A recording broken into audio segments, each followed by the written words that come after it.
Heto na, matindi to. Kumanta na. Just now, breaking news. Lahat na shock dito, Marcos Jr. Yari na. Ayan, syempre itong balitang ating matutunghayan ngayon ay nagmula kay Update Pinas News. At syempre ito po ang inyong lingkod na si BT na magbibigay ng reaksyon at komento dito sa video na ating matutunghayan ngayon. At huwag na natin pagtagalin at sabay-sabay na nating panoorin ang laman ng video na hatid sa atin ni Update Pinas News at bibigyan natin ng reaksyon ang balitang ito. Pasok! Grabe itong explanation ni Attorney Rowena Guanzon, no? Ayun, syempre bago natin simulan ng video ito, nais ko nga pala magbigay ng credits dito sa boses at video na matutunghayan natin ngayon at bibigyan ng reaksyon. Walang iba kundi si Donmar TV. Syempre huwag niyong kalimutang suportahan ang channel ni Donmar TV. Mga katunay, pakibisita po yan at huwag niyong kalimutang mag-subscribe para maging updated po kayo sa mga vlogs at mga reactions na hinahatid sa atin ni Sir Donmar TV. Ayan ha, ipagpatuloy natin. Patungkol po dito sa Administrasyong Marcos na lahat ng ginagawa ni BBM dito sa sitwasyon ni former President Duterte sa ICC, tapos ngayon nag-announce ang ICC na kasama na si Bato, si Aguirre, especially nakasama si Aguirre tapos si Bongo, no? Lahat raw ito ay political. Lahat. Tama tayo sa analysis natin pero mas malawak pa ang magiging unawa natin kapag marinig natin itong explanation ni Attorney Rowena Guanzon. Pero bago ang lahat guys, bago natin ito pag-uusapan, help me po muna na i-like at saka i-share itong video natin para guys kakalat ito sa taong bayan. At sa mga first time na nanood dito ay makaparticipate sila, no? Importante na mag-share tayo, like dito sa video na ito. Para naman guys ay mabasa ko yung mga comment ninyo, okay? At sa mga first time dito sa aking channel kung first time yung nanood dito at nagustuhan nyo ang ating talakayan, yung ating banatan, ay mag-subscribe na rin kayo para updated kayo lagi sa ating mga trending na balita. Ang subscription po ay walang bayad yan, libre lang yan, okay? So paldo na kayo dito. Ito, pakinggan po natin. Okay. Alam nyo kasi, ito mga Pilipino, tayo po, wag na po tayong pumayag na commercial kukunin na lang tayo. Walang warrant na verified ng domestic court. Gagawa-gawa na lang sila ng gusto lang nila na ibigay sa ibang jurisdiction, pwede. Yun na nga, kaya sinasabi nating political. Political yung galaw na yan. Lahat naman ng ginagawa nitong BBM gang na ito political. Impeachment na yan, political. Itong sa what do you call this, EJK, political din ito. Correct. Tama naman yun kasi talagang political naman talaga lahat yan. Yung pagpapakulong nila kay PRRD sa Dahig, political yan. Kasi iniisip nila yan, kapag si PRRD ay mawala na, halimbawa mapadala dun sa Dahig nung eleksyon noon sinakto, tiniming akala nila hihina yung kaha ng mga Duterte. Hindi nila alam, yun ang naging mitya kung bakit lalong naging mataas ang suporta ng mga Duterte. Maraming nakisimpatya. Yun yung una nilang pagkakamali. Ngayon sa impeachment naman ni VP Sara. 'Di ba?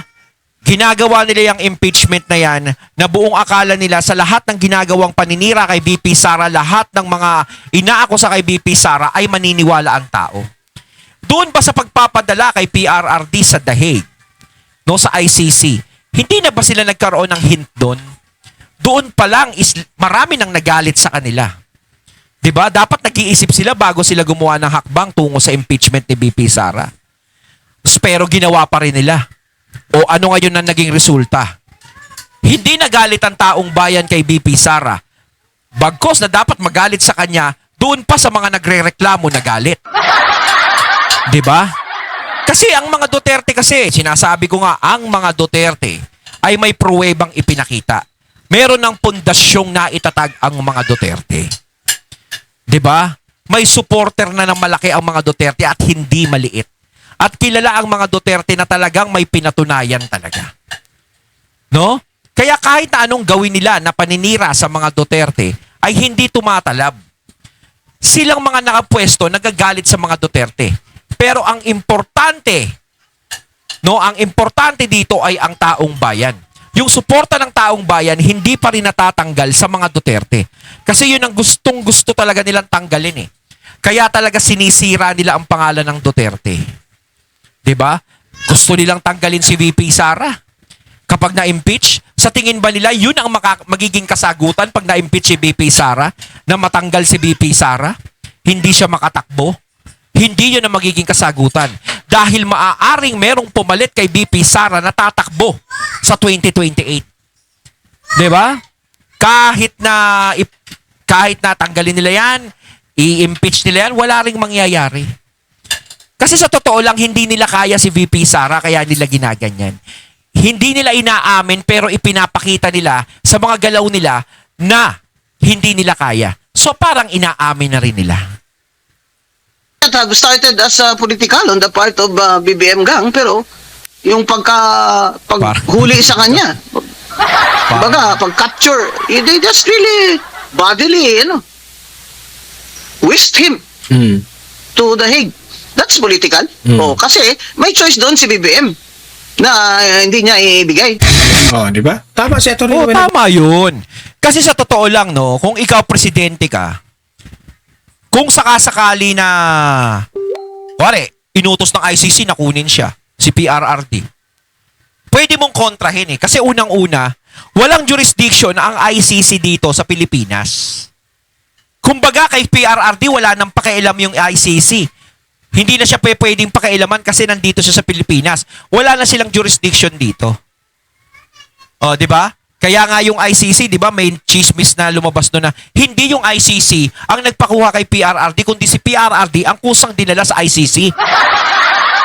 Di ba? Kasi kung gugustuhin mo, kuwari, ikaw ang Pangulo, ikaw ang mataas. Lahat ng mga kumuha kay PRRD at nagdala kay PRRD sa ICC, sa The Hague, isang salita mo lang yan, sabihin mo lang, hindi nyo pa pwedeng dalhin yan. Di ba? Hindi pa pwedeng ibigay doon yan. Ikaw ang susundin. Hindi naman pa pwedeng sabihin, kung may kasalanan, kailangan panagutan niya. Hindi. Unang-una, syempre, alam mo sa sarili mo na walang jurisdiction dito ang ICC. Ngayon, kung may kasalanan si PRRD, dito niya dapat panagutan sa Pilipinas. Di ba? At payag naman si PRRD doon eh. Sa ganon, na dito niya panagutan kung ano yung dapat niyang panagutan, haharapin niya. Di ba? Kaso hindi eh. Di ba? O hindi, kailangan harapin niya sa ICC yan, kaso niya. Wala nang jurisdiction pero doon niya pinapaharap. So parang ang mangyayari, talagang sinadya na talagang dalhin si PRRD doon sa The Hague para mawala siya dito sa Pilipinas. Kaya sinasabi ko, buong akala nila hihina ang suporta sa mga Duterte. Kaso hindi ganun ang nangyari. Pumalpak ang plano. Wanson, si BBM talaga, meron talaga siyang motive dito sa nangyari kay Duterte. Nagdaang administrasyon ay pinangalanan ng ICC prosecution na kabilang nga doon sa tinatawag na indirect co-conspirator. Pwede ho ba yung paliwanag yan sa ating mga kababayan? Ano nga po ito? Kaya sila dinadamay dyan na indirect conspirator kasi kailangan patunayan ng prosecution doon isang planado o naging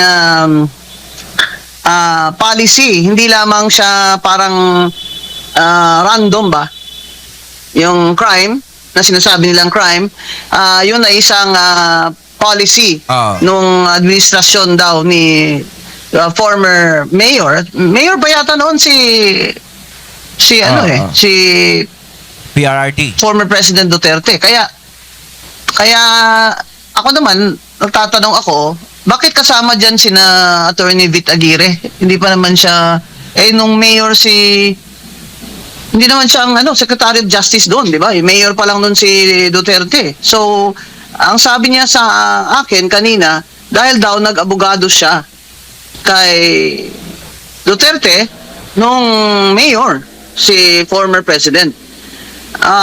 Alam niyo po kami mga abogado, namimili din kami ng kliyente. Pero may sinumpaan kaming oath na gagawin namin ang makakaya namin para makakamit naman ng hustisya ang aming kliyente at pangalagaan ang kanilang mga karapatan. Kaya pag dinadamay po ang abogado sa mga kaso, parang hindi naman yata tama yan. Maliban Naging abogado lang siya kay PRRD, pati siya dinamay na. Parang na lang, no? Para ka nangyayari, talagang wala. Gusto lang namin idamay ito. Kapag ikaw naging kumabit-kabit ka sa mga Duterte, kailangan damay ka. Di ba? Na lang kung, yun na nga, they're trying to say nga na conspiracy daw. Conspiracy. So, pag idadamay nila yung pati abogado doon, pati yung ibang tao, hindi ko naman kilala yun eh. Opo. Ang sinasabi ko po kasi, sabi nila ng administrasyon, the justice system is working. May local naman tayo na batas. Yes. Bakit hindi na lang dito yan elitis sila? O, tama. Bakit hindi dito sila elitis? Bakit Tama, di ba? Meron tayong batas dito. Bakit hindi nililitis? Di ba? Tsaka ulitin ko, wala nang jurisdiction ang ICC dito sa atin. Di ba? Wala nang jurisdiction. Pero ano yung ginagawa nila? Di ba parang binastos nila yung hustisya dito sa atin? Na parang ang tingin nila, walang silbi ang korte dito sa atin? Di ba? Dapat dito yan eh. Kasi sa totoo lang, kaya ayaw nila dito. Alam naman nila siguro sa sarili nila na mapapawalang sala si PRRD dahil wala naman talaga siyang kasalanang ginagawa sa taong bayan. Yung ginawa niya, yung war on drugs net, para saan ba yun? Sa kalokohan? Hindi sa kalokohan yun. Ginawa yun para tumino ang bansa natin para maging maayos, maging ligtas at tahimik. Diba? Kaya tama ako. Gusto ko yung ginawa niyang ganun. Diba? kailangan doon pa sa ICC, pero alam nyo, hindi naman yung kasagutan dyan kasi doon final ng complainant eh. Sinama sila doon eh. Pero ang tanong dyan, isusurrender ba ni BBM administration itong mga ito kagaya ng ginawa niya doon sa kay former president na hinuli ni Torre na walang kung ano-anong legal basis, wala man lang confirmation of a domestic court yung kanyang papel na at wala rin siyang papel na pinakita doon kay former president. Yun nga matindi ron eh. Yung warrant of arrest binabasa sa cellphone eh. Sabi nila pwede daw yun, di ba? Kung tutuusin, wala man lang ka-ano-ano. Di ba? Walang ka ano-ano yung presentable, ano ba yung tawag doon? Di ba? Dapat kahit papaano nag-effort ka man lang na may papel ka talagang binabasa. Na talagang naka-print, may pirma. Wala eh.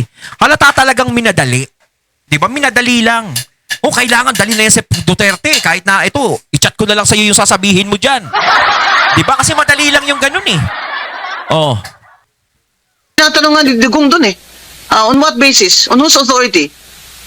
Kaya ako talaga, I really oppose that. Kasi hindi naman tama yun. Kaya sinasabi nila, pro Duterte ako. Ay, hindi po. Alam niyo naman na hindi ko binoto si Digong kahit na magkasama kami mag-mayor noon. Iba naman ang aking mga paniwala sa kanila. Pero bugado po ako. Kailangan po rule of law. At saka naman sabihin ni Torre na hihilahin ko yan. Doon na talaga ako naghahalip na ako. Bakit na wala namang boto? Hindi, tsaka yung ginawa kasi ni Torre kasi, mali yun. Kahit paano, kahit sabihin natin ganun yung nangyayari. Dapat kasi inisip pa rin ni Torre, syempre, ikaw may posisyon ka, general ka, kumbaga ganyan. Dating presidente yun. Sana nagbigay man lang siya ng respeto. 'Di ba? Kahit sabihin niya, makarinig siya ng di maganda eh. Hindi eh. Sana nirespeto mo pa rin. Pero si PRRT, wala namang sinasabing di maganda eh. 'Di ba? Tahimik lang siya, tipong ganto, ganyan. O sino lang ba? Syempre, yung mga nasa tabi ni PRRD, dinidepensa si PRRD. Syempre, karapatan nila yun. Pinagtatanggol nila si PRRD dahil mali naman talaga ang naging proseso sa pagkuha kay PRRD. Tapos maggagaganon si Torre. Di ba? Wala na. You just throw away all the rules of of conduct of public officers. Kasi yan ang problema sa Administrasyong Marcos. Parang binabaliwala na lang yung ating batas sa Pilipinas. Nung ginawa yun ni Torre, kaya doon po nagsimula yung nung naging vocal na ako sa pag-treatment nila doon sa kay Digong. Ang naman sa mga complainant, kung doon nila pinalyan, syempre ang ICC, mag-i-insist siya ng jurisdiction niya. Kahit na hindi na tayo member doon. Kasi nga, nangyari daw yun nung yung member pa ng Pilipinas. Granting. Pero hindi kailangan silang Ganon? i-surrender ng administrasyon BBM kung talagang ayaw niya. Dami nilang butas, ha? Dami nilang katwiran. Dito nyo nalitisin yan. Yes. Dito nyo na sila litisin. Yun po ang opinion ko dyan. Opo. Pero itinuturing ho ba ninyo ito, attorney, bilang isang legal issue o isang political issue? Dinadivert parang ganun po yung dating sa inyo. Lahat naman ng ginagawa nitong BBM gang na ito, political. Impeachment niya yan, political.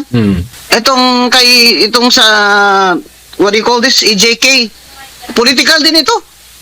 It may not have started as political on the part of BBM gang, pero yung paghuli sa kanya, pag-capture, they just really bodily, whisked him to The Hague. That's political. Kasi Yes, may choice political. doon si BBM Yes, na tama. hindi niya ibigay. Tingnan niyo yung Israel. Tingnan niyo yung si Putin. Kasi there are strong countries there. Tama. Kita niyo naman si Putin, di ba? Gustong kunin ng gustong dakpin ng ICC pero hindi nila magawa. Kasi hindi binibigay niya sa Russia. Di ba? Dito sa atin sa Pilipinas, kusa pa, inihatid pa. Di ba? Talagang yung bansa pa natin ang gumastos. Nag-effort talaga para si PRRD madala doon. Ganyan kabait. Di ba? Grabe yung ginawa nilang yan. Kaya talaga napapaghalata ang politika lang ito. Di ba? Kasi hindi dinaan sa mga legal na proseso. Kung sila sa iniisip nila na legal ang ginawa nila, na maayos sa mata ng taong bayan, hindi legal ang ginawa nila. Mali ang ginawa nila. Powerful countries. Ba't ka rin surrender ng citizen namin sa inyo? Yes. Wala kayong jurisdiction kung Yes, ayaw tama. ibigay. Di ba? Kaya itong si Wala BBM naman silang magagawa, ICC. Ako naniniwalang mabait tong tao. Adik kasi kaya ganyan ang mga desisyon niya. Iba-iba. Lalo na yung foreign policy, diplomacy natin ngayon. Ano ba ito? Flip-flopping? Yari ka kay Atty. Guanzon, buboksingin ka niya. Ito naman si BBM, parang hindi mo na maintindihan kung tawag ba doon? Ganun ba? Ganun. Kala ko ba kalaban mo ang China doon sa ASEAN? Halos kulang na ng murahin niya. Tapos ngayon, kamayan din pala niya yung head of state. Alam mo ito talaga si Bonggit. Alam niyo ako, wala naman akong problema from the start Nung nanalo siya, sabi ko, good luck. Sana naman maging successful ka. Wala talagang magawang tama itong taong ito. Di ba? Bumait pa nga si Atty. Guanzon sa kanya. Ginudlak pa siya, kaso nga lang. Ala talaga Ang problema kasi sa kanya, nakinig siya sa mga nasa paligid niya. Yung mga masasamang alingaungaw, pinakinggan niya. Di ba? Hindi siya nakapagdesisyon sa sarili niya. Yun lang. Napaligiran siya ng mga Yun lang. pinapapit lang siya. Masasamang At espiritu. do not underestimate him, ha? Kung may gusto siyang gawin niya rin. Kagaya ng 100 billion na insertion na yan, may kickback siya ng 25 billion. Kaya po ang sinasabi ko, dito nyo nalitisin yan. Yes. Pwede naman magsabi si Bongbong na, hindi na, nakuha nyo na si former President Duterte. Tama na, dito na namin nililitis to. Oo. Pwede At saka naman si PRRD naman, sinabi niya naman talaga, kung siya haharap sa ganyan dito sa Pilipinas, hindi naman siya nagtatago Kasi kung nagtatago yan, nadudun, alam ko sa Hong Kong, di ba? Yung huling punta niya. Di dapat di na bumalik yan, nagtago yan. Di ba? Hindi katulad ng iba, pag may ganyan na may kinakasuhan ka, nagtatago na, pero siya hindi. Talagang umuwi pa siya talaga. Handa siyang harapin. Kaso anong ginawa nila? Ganyan. Kaya lang, gusto niya talaga, ubusin niya lahat ng support ni mga Duterte, ubusin niya sa politika at lahat ng mga supporters, ubusin niya para unopposed sila sa 2028. Kasi sa totoo lang, talagang parang si VP Sara dito ginamit Ginamit nung eleksyon ng 2022. Kasi talagang kailangan talagang talunin si Lenny nung mga panahon na yun Kung hindi sumama si VP Sara nung eleksyon, may posibilidad na matalo na naman ni Lenny kasi nga, di ba, sa pagiging vice president, natalo si BBM noon. Sumama si VP Sara, syempre merong malaking pundasyon ang mga Duterte. So, nasama na rin sa kanila. Di ba? Kaya ganun ang nangyari, lumobo. Ngayon sinasabi nila doon dahil daw sa mga loyalista, dahil kay BBM kaya nanalo si BP Sara. Kung ganun pala kalakas si BBM, bakit kinuha pa si BP Sara? Bakit pinuntahan pa nila sa Davao? Bakit humingi pa ng tulong kay BP Sara na maging Vice President kung alam naman nila na malakas si BBM at mahina si BP Sara? 'Di ba? Dapat hindi na nila kinulit kasi mahina naman pala si BP Sara eh. Yun ang pinagtataka namin. Yun ang hindi nila masagot eh. Hindi naman si VP Sara yung kumausap sa kanila na sinabi, "Uy, gusto ko maging Vice President sa'yo, kunin mo ko." Gusto nga ni VP Sara tumakbong presidente noong 2022. Hindi pala gusto. Parang inaano siya ng mga tao. Hindi ewan natin doon. Si PRRD nga, ayaw ipasama kay PBBM si VP Sara. Pero anong ginawa ni VP Sara? Dahil kaibigan niya si Senator Amy, tinanggap niya yung aya sa kanya. Di ba hindi sila mag-e-effort ng ganon kung hindi importante si VP Sara? Nag-effort sila eh. Ano naman nagagalit ang mga tao? Opo. May kahit siguro kalabaw ang kalaban niya ni Martin Romualdez sa 2028, mananalo pa yung kalabaw ko eh. Ay, sabihin mo lang sinong kalabaw mo, attorney.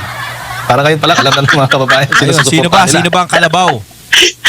Saka natin pag-usapan yung yung 2028 pag malapit-lapit na. Pero Ako attorney, iisip ko kung sino susuportahan ni Atty. Guanzon sa 2028.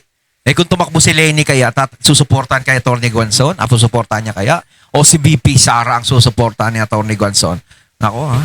so ngayon, dahil pinangalanan sila, possible na maglalabas ng arrest warrant. Pero kaya nga, sabi mo, kahit may batas na tayo, nakalatag na dyan, na hindi basta-basta mong kukunin, isusurrender, isusuko ang isang Pilipino sa ICC. Pwede pa rin gawin ng administrasyon by hook or by crook na talagang ipadala itong 8 individual o personalidad na ito na nabanggit ng ICC. Opo. Kasi yun, kahit dun sa kay former President Duterte, wala namang warrant dun eh. Interpol notice lang yun eh. Pero labag sa batas yun, Talagang- attorney, di ba? labag yan. Ginawa lang nila dahilan yun eh.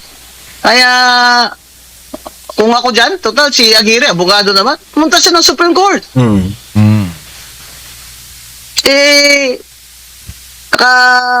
Noon sa kay former president, nagtago sila lahat. Si Tory lang yung, hinarap nila sa tao. Parang, ginawa na lang gago yung kababayan ko ah. No, so, authority, sabi ni Digong, sabi ni my authority. Ngayon lang ako nakakita ng chief PNP na may na may authority. Ano ba yun? Secretary of Justice ba yun? Pwedeng pumirma na. Ano ba yun, Judge? Alam nyo. Actually, tinawanan lang sila ni Atty. Guanzon ng mga ginagawa nila eh. Kasi mali na yun. Hindi na nag-follow sila sa batas. Marami naman Kasi- talaga nakakita na mali yung ginawa nila. Ito, mga Pilipino, tayo po, huwag na po tayong pumayag na, commercial Kunin na lang tayo. Walang warrant na verified ng domestic court. Nagawa-gawa na lang sila ng kung gusto lang nila na ibigay sa ibang jurisdiction, pwede. Yun na nga, kaya sinasabi natin political yung galaw na yan ni BBM. Ayun, natating natunghayan ng video na nagbula kay Update Pinas News at syempre natunghayan natin ang boses at video na binigyan natin ng reaksyon na nagmula kay Sir Don Mar TV at syempre kay Atty. Guanzon at syempre sa Pulso ng Bayan. Alam ko sa SM na ito, no? Correct me if I'm wrong. Kayo mga katunay, anong masasabi nyo tungkol dito? Comment lang po kayo sa comment box. So once again, I'm BT and I'm out. Peace.